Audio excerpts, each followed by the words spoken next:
ఆంధ్రప్రదేశ్లో అధికార బదిలీ జరిగి ఒక మాటలో చెప్పాలంటే వైసీపీ గద్దె దిగి కూటమి సర్కార్ ఏర్పడి 1 ఇయర్ అవుతుంది. ఈ ఏడాదిలో కూటమి సాధించిన విజయాలు ఎన్ని అంటే వైసీపీ చేసినటువంటి అరాచకాలని మొత్తాన్ని కవర్ చేస్తూ మేము విజయ పదంలో ముందుకు వెళ్ళిపోతున్నాం. ఇప్పటి వరకు కుంగిపోయినా కృషించిపోయినటువంటి రాష్ట్రాన్ని మళ్ళీ మేము మేకోవర్ చేస్తున్నాం అనేటువంటిది కూటమి నేతల వాదన. ఈ ఏడాదిలో కూటమి సర్కార్ ఆంధ్రప్రదేశ్లో ప్రగతి సాధించిందా లేదనేటువంటి దానిపై ఇన్ డీటెయిల్గా ఇన్ డెప్త్గా డిస్కస్ చేద్దాం ప్రముఖ జర్నలిస్ట్ రాజకీయ విశ్లేషకులు లలిత్ కుమార్ గారితో. సార్ నమస్తే. నమస్తే సార్. మార్పు గణనీయంగా వచ్చిందనేటువంటిది కూటమి నేతల వాదన. టీడీపీ, జనసేన, బీజేపీ మార్పు లేదు, ఏదీ లేదు, ప్రజల్ని ఏమార్చడం తప్పితే అనేటువంటిది వైసీపీ వాదన. దీనికి తోడు మహిళలపై పెరిగిపోతున్నటువంటి అత్యాచారాల్ని ఎమ్మెల్యేల అవినీతిని వీళ్ళొక పారామీటర్గా చూపిస్తుంది వైసీపీ.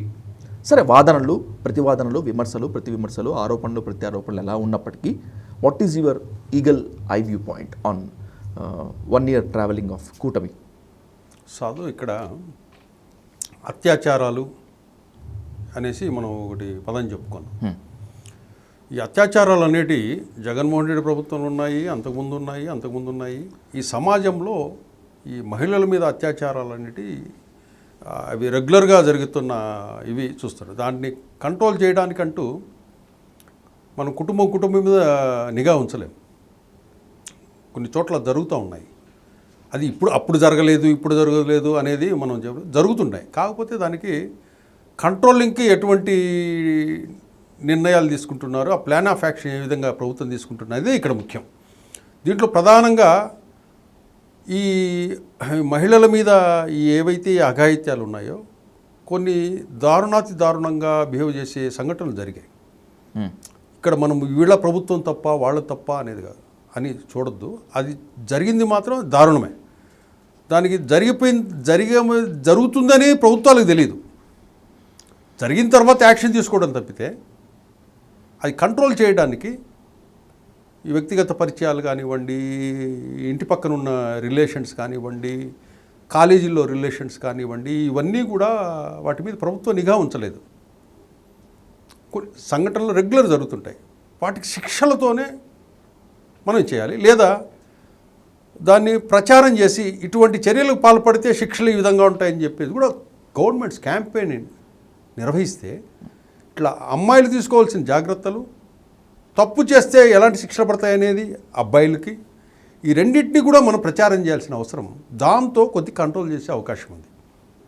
ఇప్పుడు ఇంటర్నెట్ చేతిలోకి వచ్చిన ప్రతి మొబైల్లో ఏ వెబ్సైట్ కావాలంటే ఆ వెబ్సైట్ ఓపెన్ చేసే స్థితికి వచ్చాం. ఈరోజు స్టేట్లో అప్పుడు గంజాయి ఉంది, ఇప్పుడు గంజాయి తగ్గింది అంతే. గంజాయి అయితే ఉంది. గంజాయి ఏ క్రైమ్ కన్నా తీసుకో చదువు, లిక్కర్ ప్రధాన కారణం, లిక్కర్, గంజాయి ఇవే ఉంటాయి.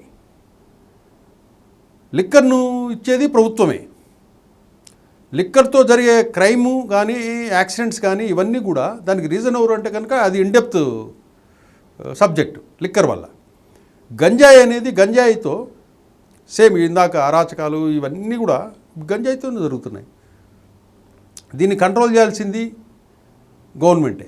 గవర్నమెంట్ ఎన్ని చర్యలు తీసుకున్నా కూడా గంజాయి ఏదో ఒక రూపంలో మార్కెట్లోకి వస్తూనే ఉంటుంది. ఇక్కడ మనం అరాచకాల మీద చెప్పినప్పుడు ఏ ప్రభుత్వంలో అయినా ఈ మహిళల మీద అఘాయిత్యాలు ఇవన్నీ కూడా జరుగుతూ వస్తున్నాయి. వాటికి మనం ప్రచారంతోనే భయం పెట్టి అవి కంట్రోల్ చేసే విధంగా చూసుకోవాలి. అట్లాగే ఏవైతే గంజాయి ఏదైతే అనుకున్నామో వాటిని కూడా మనం కంట్రోల్ చేస్తేనే ఇవన్నీ కంట్రోల్ అవుతాయి. ఆ విధంగా గవర్నమెంట్ ఆలోచించాలి. ఇక్కడ వైసీపీ గవర్నమెంట్ వీటినే ప్రచారాస్త్రంగా చూపిస్తాం. అట్లాగే మీరు ఇందాక 1 ఇయర్ అన్నారు. 1 ఇయర్ కూటమి గవర్నమెంట్ ఏర్పడి 1 ఇయర్ అయినప్పటి నుంచి కూడా మనం రోజువారీ యాక్టివిటీ చంద్రబాబు నాయుడు, పవన్ కళ్యాణ్, లోకేష్ ఈ ముగ్గురు మాత్రమే చూస్తుంటాం. ఎందుకంటే ప్రధానంగా మీడియాలో వాళ్లే కనపడుతుంటారు ఎక్కువగా. రోజువారీ కార్యక్రమాలు కానివ్వండి, ఇవన్నీ కూడా ఈ పథకాలకు సంబంధించి ఏవైతే చంద్రబాబు నాయుడు చెప్పారో అవి స్లోగా ఇంప్లిమెంట్ చేసుకుంటూ వస్తున్నారు. వాటిల్లో ఈ అకాడమిక్ ఇయర్కు తల్లికి వందనం అనేది ఇప్పుడు ఇస్తున్నారు. రేపు June 12th స్కూల్స్ ఓపెన్ అవుతున్నాయి. నెక్స్ట్ August 15th ఉచిత బస్సు ఇస్తామని కూడా ప్రకటించేశారు. అఫీషియల్లీ ప్రకటించారు వాళ్ళు. కాకపోతే దానికి 2-3 నెలలు టైం ఉంది అంతే. ఇక్కడ ఎంతమందికి బెనిఫిట్ పొందుతున్నారు, గత ప్రభుత్వంలో ఏమునింది అవన్నీ కొన్ని డిస్కషన్ వచ్చినప్పుడు మొన్నటి వరకు రేషను గత ప్రభుత్వం ఉన్నప్పుడు ఇంటి దగ్గరికి ఇచ్చేవాళ్ళు, ఇప్పుడు క్యూలో నిలబడాల్సి వస్తుంది అనేసి వస్తున్నారు. అంతకుముందు ఎలా ఉండిందంటే ఒకసారి వ్యాన్ వచ్చి వెళ్ళిపోతే మళ్ళీ రిటర్న్ వచ్చేది కాదు. అట్లా కొంచెం బ్లాక్ మార్కెట్గా మిగిలిన సరుకు అంతా మార్కెట్లకు పోయేది. ఇప్పుడు ఏం చేశారంటే వీళ్ళు అవి తీసేసి 15 రోజుల పాటు క్యూ లైన్లో మనం తీసుకునే ఏర్పాటు చేశారు.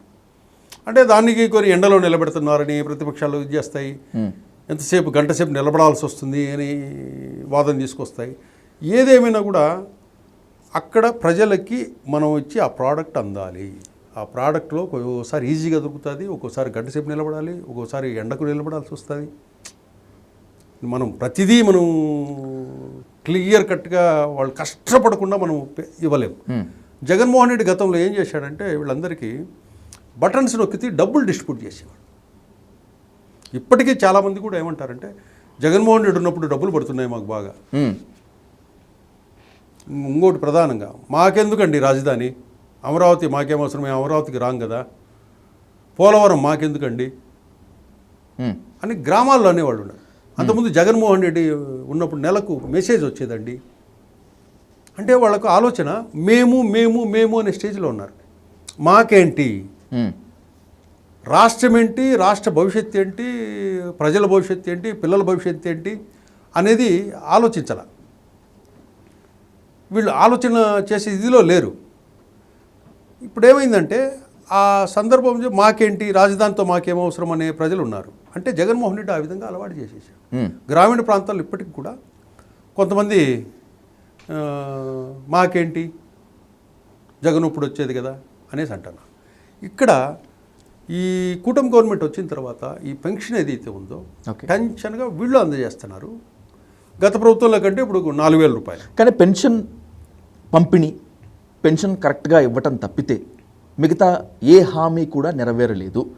ఆగస్టులో మహాలక్ష్మి అంటున్నారు, ఉచిత బస్సు ప్రయాణం అంటున్నారు, గ్యాస్ సిలిండర్లు అంటున్నారు. అది కూడా అవుతాయో లేదో చెప్పలేము. ఎందుకంటే నిండు అసెంబ్లీ సాక్షిగా మాత్రమే కాకుండా ఎన్నో బహిరంగ సభల్లో ఖజానా చూస్తుంటే భయం వేస్తోంది. నేను ఇంత హామీ ఇచ్చాను, అసలు ఇది ఎట్లా చేయాలని చెప్పి చంద్రబాబు నాయుడు గారే కాస్త భయం, నిరాసక్తత వ్యక్తపరిచినటువంటి ఈ తరుణంలో ఈ ఏడాది పాలనలో అసలు పెన్షన్ తప్పితే ఇంకొక ఏ పథకము కూడా, ఏ హామీ కూడా నెరవేరలేదు.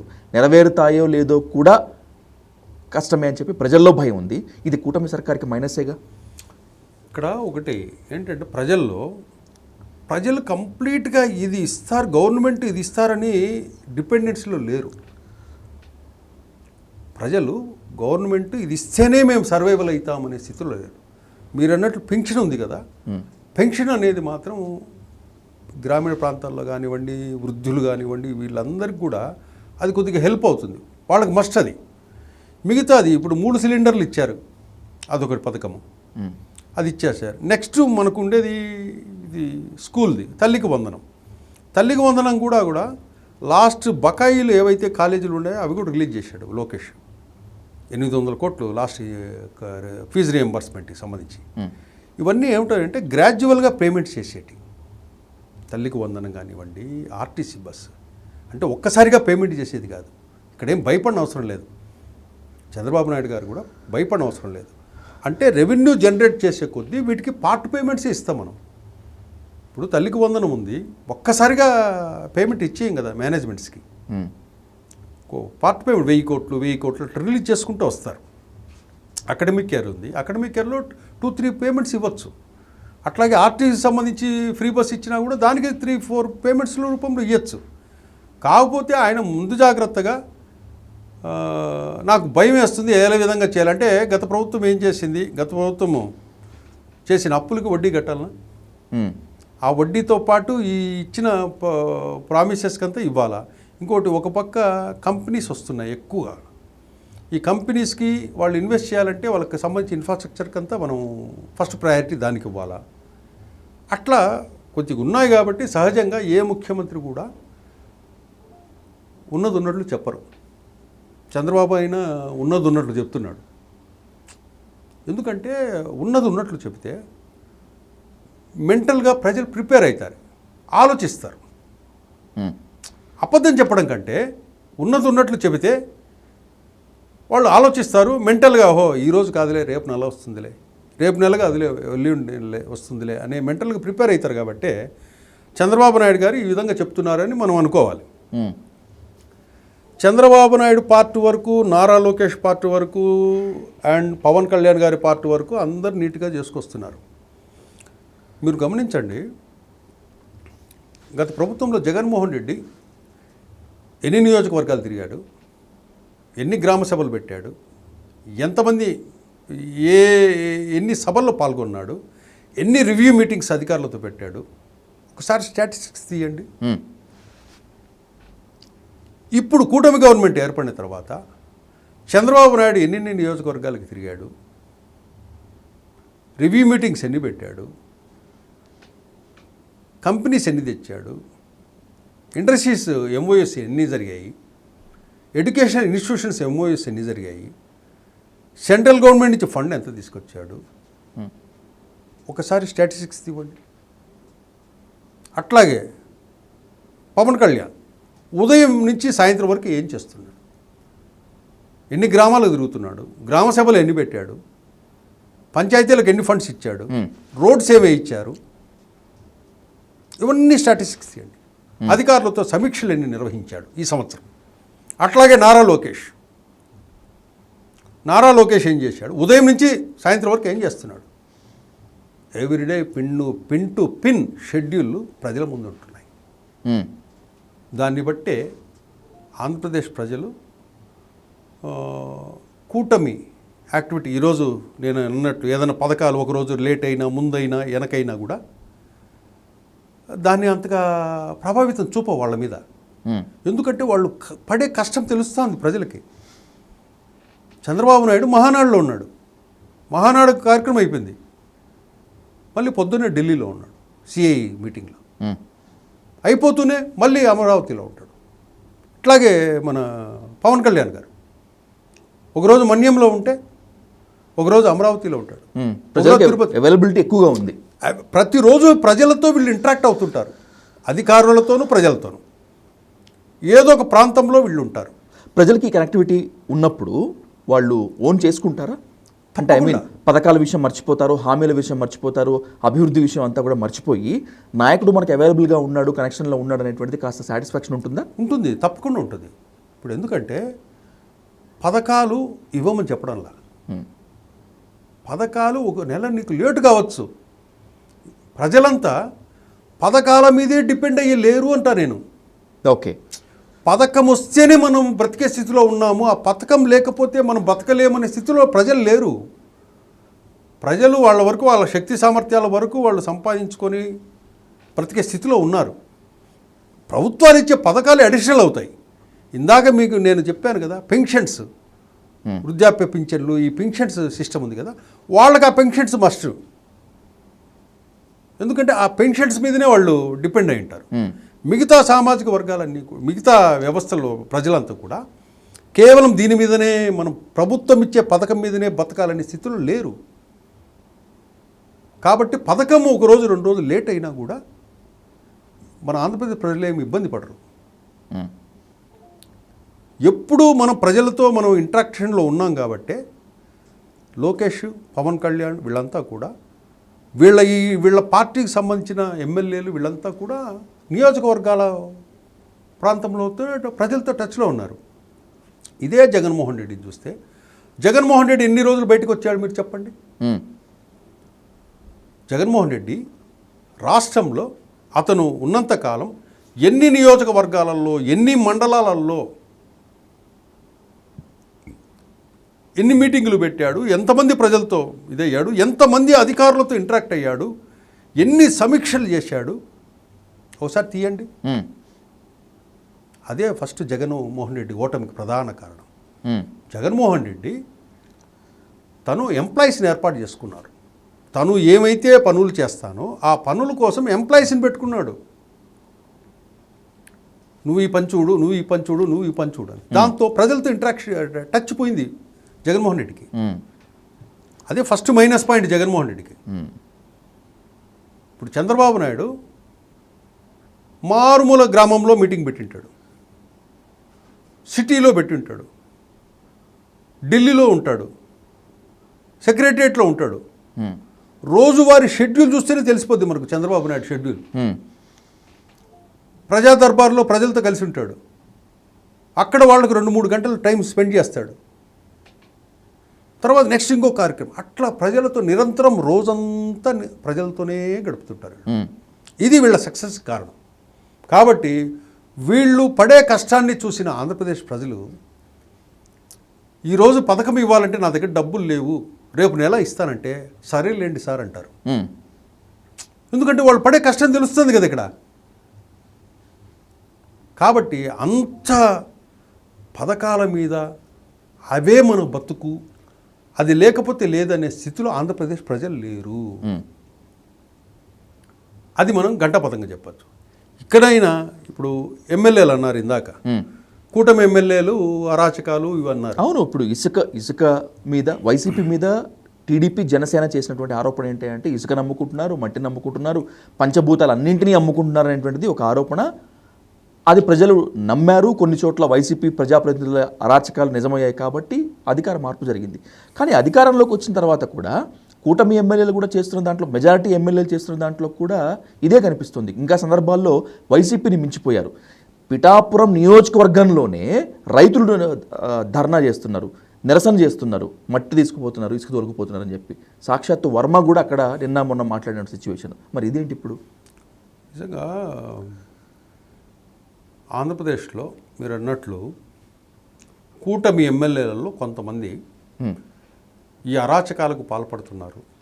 ఇప్పుడు జగన్మోహన్ రెడ్డి ఎమ్మెల్యేలు, జగన్మోహన్ రెడ్డి పార్టీ ఇదే చేస్తోందని చెప్పి మీరు ఊరూరా గర్జించి చెప్పి వాళ్ళని పాడరోలంటే మళ్ళీ మీరు ఓట్లేయండి మాకని చెప్పి మళ్ళీ అధికారంలోకి వచ్చిన తర్వాత వాళ్ళకన్నా వీళ్ళు ఎక్కువ చేస్తుంటే ప్రజలు పిచ్చోళ్ళ? అదే ఇక్కడ ఏం జరుగుతుందంటే, మొన్న చంద్రబాబు నాయుడు గారు ఓ మాట అన్నారు, ఎమ్మెల్యేలు ఏం చేస్తున్నారో నాకు తెలుసు, 1 టైం ఎమ్మెల్యేగా మిగలకండి. అది కాదు చెప్పాల్సింది చంద్రబాబు నాయుడు గారు. ఎమ్మెల్యేలు ఎవరు తప్పు చేసినా మిమ్మల్ని కూడా అరెస్ట్ చేసి లోపలేస్తాను అని చెప్పాలి. ఈ ఎమ్మెల్యేలలో కొంతమంది గత ప్రభుత్వంలో ఎవరైతే లీడర్లు ఉన్నారో ఇదే వైసీపీ వాళ్ళతో కుమ్మక్కై బిజినెస్లు చేసేవాళ్ళు ఉన్నారు, వాళ్ళతో కుమ్మక్కై సెటిల్మెంట్లు చేసేవాళ్ళు ఉన్నారు. ఇదే ఎమ్మెల్యేలు వాళ్ళ టీంలో పోలీసులను కూడా చేర్చుకొని ఉన్నారు. ఇప్పుడు పోలీస్ అధికారులు కూడా చేర్చుకొని కొంతమందిని ఈ ల్యాండ్స్, ఎన్ఆర్ఐ ల్యాండ్స్ నియోజకవర్గంలో, లేదా వృద్ధుల యొక్క ల్యాండ్స్ ఉంటాయి, వాళ్ళకి పిల్లలు ఇళ్ళు ఎవరు లేక ఆస్తిపాస్తులు ఉంటాయి, ఆ ఆస్తులను కబ్జా చేసేదానికి బ్రాందీ షాపుల దగ్గర వసూళ్ళు, బార్ల దగ్గర వసూళ్ళు చేసేవాళ్ళు, పోలీసుల దగ్గర కూడా డబ్బులు వసూలు చేస్తారు. ఇదే ఎమ్మెల్యేలు పోలీసులను కూడా అడుగుతారు, అయ్యా ఈ నెల ఎంతో కొంత తీసుకురావండి అయ్యా, 4-5 లక్షలన్నా అని చెప్పి అడుగుతున్నారు. కూటమి ఎమ్మెల్యేలు కొంతమంది తెలుసు వాళ్ళు ఎవరో కూడా. కొంతమంది కబ్జాలు, వీళ్ళకి ఒక టీం ఉంటుంది, ఒక మండలంలో ఒక టీం ఉంటుంది, కబ్జా టీం, ఎమ్మెల్యే అండర్లో నడుస్తుంటాయి.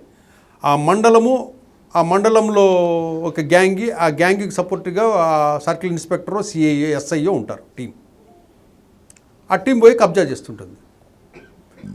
వీళ్ళు తహసీల్దార్ దగ్గర పోతే తహసీల్దార్ కూడా అందులో పార్టీ. ఇది మనం సినిమాల్లో చూస్తాం. మీరు వెళ్తే కోర్టుకు వెళ్ళండి, లేదా సెటిల్ చేసుకోండి. అంటే మన స్థలం ఉన్నా కూడా మన స్థలం మనకు కావాలంటే వాళ్ళకి ఎంతో కొంత డబ్బు ఇచ్చి మనం బయటికి రావాలి. ఇది ప్లాన్ చేసి, ఇది నియోజకవర్గాల్లో కొంతమంది ఎమ్మెల్యేలు చేసే పని. ప్రతి ఎమ్మెల్యే గ్యాంగులు పెట్టుకున్నాడు. మనం గత ప్రభుత్వంలో జగన్మోహన్ రెడ్డి ఎమ్మెల్యేలు ఏ విధంగా చేశాడంటే ఇప్పుడు కూడా చాలామంది ఎమ్మెల్యేలు అదే చేస్తున్నారు. వాటి మీద నిఘా రిపోర్ట్ తెప్పించి చంద్రబాబు నాయుడు గారు, మీరు ఒక ఎమ్మెల్యేని అవినీతి విషయాల్లో పట్టించి మీరు అరెస్ట్ చేసి లోపలేస్తే కానీ వీళ్ళు కంట్రోల్లోకి రారు. మీరేమో 1 టైం ఎమ్మెల్యే అంటారు. చంద్రబాబు నాయుడు గారు 1 టైం ఎమ్మెల్యే కదా అనింది, ఇంకా నాకు 4 ఏళ్ళు టైం ఉంది, 4 ఏళ్ళు నేను దోచుకుంటా, తర్వాత నువ్వు టికెట్ ఇస్తావు ఏమో నాకేం అవసరము, అంతే కదా. నువ్వు వన్ టైం ఎమ్మెల్యేగా మిగలొద్దంటే కనుక నీ వన్ టైం ఎమ్మెల్యే నాకెవడు కావాలయ్యా? 4 ఏళ్ళు నాకు టైం ఉంది, నేను 4 ఏళ్ళు దోచుకుంటా పోతానంటాడు ఎమ్మెల్యే. అది కాదు కదా. నువ్వు ఎమ్మెల్యే అని ఇప్పుడు మనం కొమ్మినేని గారి విషయంలోనో ఇంకొకరి విషయంలోనో మనం ఎంతైతే రియాక్ట్ అయ్యామో ప్రభుత్వము, ఇలాగే కూటమి ఎమ్మెల్యేల అవినీతి మీద కూడా నిఘా ఉంచి వాళ్ళని పట్టుకొని అవినీతి కేసులు అరెస్ట్ చేసి ఎప్పుడైతే జైలుకు పంపిస్తామో అప్పుడు కూటమి గవర్నమెంట్ మీద, చంద్రబాబు నాయుడు పార్టీ మీద ప్రజల్లో నమ్మకం, గౌరవం పెరుగుతుంది. ముందు ఈ ఎమ్మెల్యేలను ఒకరిద్దరు ఎమ్మెల్యేలైనా అరెస్ట్ చేసి లోపల వేయకపోతే ఈ అవినీతి దందా వీళ్ళు కంట్రోల్ అయ్యే పరిస్థితి లేదు. రేపు టికెట్ వస్తుందో రాదో చెప్పలేము. 4 ఏళ్ళు నేను ఎందుకు ఉండాలి గమ్మున? ఇసుక దగ్గర అదే, బ్రాందీ షాపుల దగ్గర వీళ్ళే, బార్ల దగ్గర వసూలు చేసేది వీళ్ళే, సెటిల్మెంట్లు చేసేది వీళ్ళే, ఎవ్రీథింగ్ ఇదే చేసేది. కాకపోతే ఆ లిస్టు అవన్నీ నిఘా అంతా నా దగ్గర సమాచారం ఉంది అన్నారు చంద్రబాబు నాయుడు గారు. మీ దగ్గర సమాచారం ఉంటే ఎందుకు సస్పెండ్ చేయరు మీరు? ఒకసారి ప్రకటించండి. మీరు మీ దగ్గర లిస్ట్ ఉందన్నారు, మా కూటమిలో ఎదవ ఎమ్మెల్యేలు ఇల్లు, ఈ ఎదవ ఎమ్మెల్యేలు ఏమన్నా చేసినా కూడా ఏదో నా నంబర్కి ఫోన్ చేయండి, లేదా పలానా పోలీస్ స్టేషన్లో కంప్లైంట్ ఇవ్వండి అని పిలిపిండి, అంతే కదా. ఇదే చంద్రబాబు నాయుడు గారు తప్పు చేసే ఎమ్మెల్యేల లిస్టు మీ దగ్గర ఉన్నప్పుడు ప్రజలకు చూపించండి.